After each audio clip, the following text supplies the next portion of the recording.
Hi, this is Sashi, aka Kris Nair from the beautiful sunny island of Singapore. Why am I doing this? Because life is so tough. Your work can be so rough. At the end of the day, your voice can be so gruff. So sit down, relax, and enjoy. Have a good laugh. I am a second generation Malayali Indian, and my father, Kannapodwal Krishnan, or KP as he was better known, hailed from Kerala, the southernmost state of the Indian subcontinent.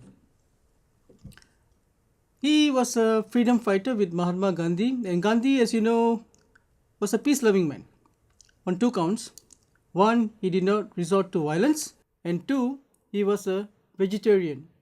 So his diet was chickpeas, snow peas, green peas, English peas, and even Indian peas. So, peace again, peace loving man. And he was opposed to two taxes. One was the cotton tax, so he was bare bodied on his upper torso. Secondly, he was also against the salt tax. So, he initiated the salt march from 1st of March to 5th of April 1930, covering 241 miles in 24 days with 79 of his ardent followers, including my father. When they started off, the hot blazing sun was in the zenith and they were all sweating beneath, and they thrust towards their goal with Gandhi, the great soul. When they reached Dharamshala, they decided to take a rest. As the sun was sinking in the west, they sat on a field, decided to eat their first meal when someone said, "This food is so blatantly bland and tasteless without salt." And all their eating came to an abrupt halt. Hearing that, my father took his index finger, swiped it against his forehead, licked it, and ate his food. The others followed suit. The food tasted better, was not bitter because of the salt content, and they carried on with their eating intent. Observing all this, Gandhi said his immortal words: "Next to air and water, salt is perhaps the most precious thing to men." And hearing that, my father said his immortal words: "Air is free, water is free, salt is also very, very free. So, why are we marching when the best things in life are already free?" But free, my father was not for long, because the long arms of the law caught up with him, and he was tried for crimes against the British Raj. And the English judge sentenced him to be hanged until he died or until the rope broke.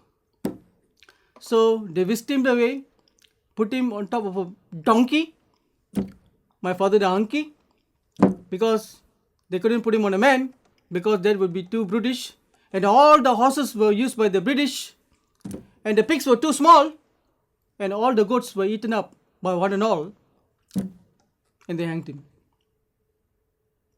again and again. And the inevitable happened. Yes, you guessed it right. The rope broke and my father got away scot-free. You're wondering why? Because the British had a very fair judicial system. When my father was brought to the English judge, the judge was wearing a wig and an oversized gown, and he asked my father, "KP, we're going to hang you. What would you have? A dying dish or a dying wish?" And my father told the judge, "Your Honor, I am proud to die for this country of mine. But if you're going to hang me upside down." The judge looked impressed with the way my father spoke and the rhymes. And for a while he threw caution to his crimes and asked him, "KP, do you know Shakespeare?" "No, sir. I'm already shaking in fear." "Huh? What about his birthplace? Stratford upon Heaven?" My father said, "No, sir. But if you hang me henceforth, I may end up in heaven." The judge was probably a Shakespearean buff, so he acceded to my father's request without being too tough. So freed, my father hopped into a ship and sailed to Singapore.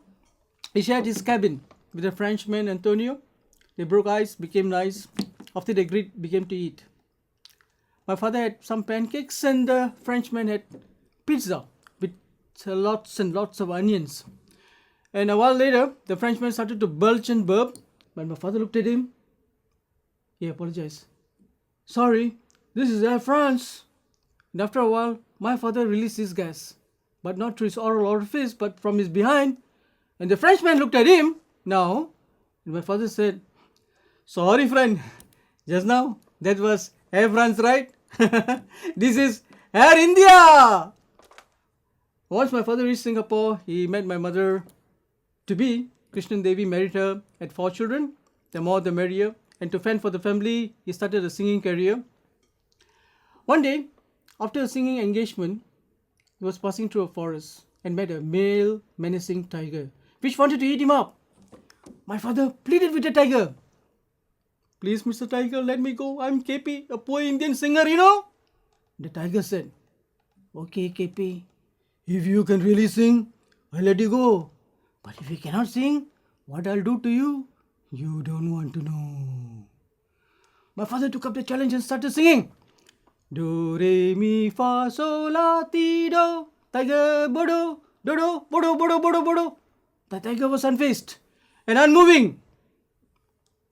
My father was alarmed, surprised, and asked himself, this tiger doesn't know Malay, doesn't know English. Maybe he's a Bengal tiger. Yes, maybe I should sing in Tamil. So he sang. Sa ri ga ma pa da ni sa sa ni ta pa ma ga ri sa sa ni ta pa ma ga ri sa sa ni ta pa ma ga ri sa sa ni ta pa ma ga ri sa. The tiger fell down dead. My father ran as fast as he could and escaped. Just then, a female tiger came there. And seeing the dead male tiger started to wail and cry. And that noise made all the animals in the forest gravitate towards the hullabaloo. But then at that juncture, the male tiger stood up and related to them what happened. And told them how he had met with my father, KP. And told them, you know guys, the KP started singing and filled my eyes with tears. So I took my 2 front paws and covered my ears. But unluckily, luckily, I lost my balance and fell to the ground. I hit something. I couldn't hear any sound. Guys, I only heard part of his song and only cried. But if I've heard the whole song, I think I really would have died. Unfortunately for my father, all the animals died because of a mad cow disease. So he packed his things and built a temple. Next to the temple was his house. In front of the temple was a church. And next to the church was the pastor's house. But within 1 year, my father's house turned into a bungalow with an underground swimming pool. And he had a fleet of foreign cars. Bewildered, baffled, confounded, confused, the pastor came over and spoke to my father. KP, you and I have more or less the same number of worshippers. How is it that you're doing better than I? You see, in my church, when we collect the tithes and donations, we divide into 3 portions. The first part goes to the church administrative work, and second portions go to the evangelical work to spread the gospel. And the last part, I take. My father objected. No. How can you count God's money? How can you touch God's money? How can you divide God's money? You see, in my temple, when all the donations are collected by my brother Babu, he doesn't touch it because that will be taboo. He will take all the money and dump it in the center of the bed, where I, my daughter-in-law, Nilina, and my 2 granddaughters will wait. Each of us will hold each corner of the bedsheet and toss all the money in unison, shouting, God, this is your money. You take it. We close our eyes and count to 10. At the count of 10, I open my eyes and I know what the great God wanted, He has already taken. And whatever little that is there is mine, because that He has forsaken. Very clever, right? Just like the son. After that, my father went to wake up my daughter. Sanju, you're running late for school. Get up, get up, get up. But Sanju said, no, Achacha. By the way, Achacha means grandfather in Malayalam, my dialect. No, Achacha, I don't want to go to school. I hate school. Why do you hate school? Why do you hate school? School is good for you. Give me 2 reasons why you don't want to go to school. And Sanju said, Achacha, all the teachers in school hate me. And number 2, all the servants in school hate me. I don't want to go to school. No. That's not good reason. You must go to school, my father insisted. Okay, fine, Achacha. Now, you give me 2 reasons why I must go to school, Sanju said. My father thought for a while and answered her. Okay, today is Monday. Monday is school assembly day. And you must be present for school assembly. And number 2, for heaven's sake, sighs Sanjura Nair, you are the school principal. It's a good thing he did that.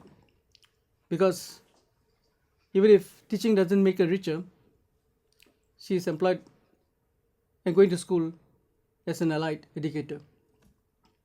And after that, since my father was a priest, he went for some prayers but couldn't find a bus stop because it was a new area, new terrain, new topography. But luckily he saw a small girl carrying a bag. Luckily he saw a girl carrying a backpack on the way to school. And he approached her. Excuse me, little girl, I'm lost. Can you show me the way to the bus stop? And the girl said, okay, uncle, I'm going to the bus stop. You can come with me. So they were walking and talking, and my father came to know her name was Kashmira, and she was in a local polytechnic. So Mira, what do you do in the local polytechnic? Tell me. And Mira said, I'm doing BMT, uncle. BMT? You mean you go all the way to the poly and to become BMT? What is BMT? You become empty? No, uncle. So lame. BMT means biomedical technology. Okay. By then they already at the bus stop. And Mira's bus comes. She hops into the bus. Waves bye-bye to my uncle. By then they're already at the bus stop. Mira's bus comes. She hops into a bus. Waves bye-bye to my father. And my father says, wait Mira, wait. One good turn deserves another. I'm a priest. And I know all the mantras, yantras and tantras. I teach people to go. I teach people the way to heaven. I can show you the way to heaven. Do you want to go to heaven? And Mira says, no, uncle. Why, Mira? Everybody wants to go to heaven. Everybody wants to go to heaven. Why you don't want to go to heaven? No, uncle. Tell me, Mira, why? Why you don't want to go to heaven? Because you don't even know the way to the bus stop. Well, I hope you know your way to the bus stop. With this, I've come to a full stop. This world is round and not a cube. And if we are still around, let's meet again in YouTube. Signing off is Kris Nair. Call me anything, but never a liar. And all praise to God.